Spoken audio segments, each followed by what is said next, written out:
2 నాటికి పీఆర్సీ అమలు చేయాలి. ఒకటి రెండు దఫాల్లో పెండింగ్ బిల్లు మొత్తం చెల్లించాల్సిందే. తెలంగాణ ఉద్యోగుల ఐకాస ఈ నెల 17 మే 5 నిరాహార దీక్షలు అయితే చేయబోతున్నారు. ఉద్యోగుల సమస్యల పరిష్కారానికి ముఖ్యమంత్రి స్వయంగా గడువు కోరుతూ 30 నెలలు వేచి చూసాం. ఇక ఉద్యమ కార్యాచరణ దిగుతాం. వచ్చే జూన్ 2 నాటికి కొత్త పీఆర్సీ అమలు చేయాల్సిందని తెలంగాణ ఉద్యోగ సంఘాలు అయితే ప్రకటించాయన్నమాట.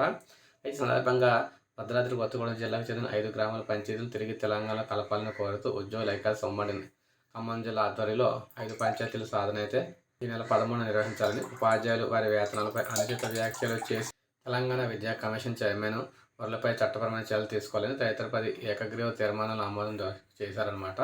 నెలకు 7,250 కోట్ల చొప్పున పెండింగ్ బిల్లు ఇస్తున్నారు. అయినా నెలకు 600 మంది చొప్పున ప్రయోజనం పొందడంతో పెండింగ్ బిల్లు అలాగే ఉంటున్నాయి. మొత్తం పెండింగ్ బిల్లును 1-2 రోజుల్లో దఫాలో చెల్లించాలి.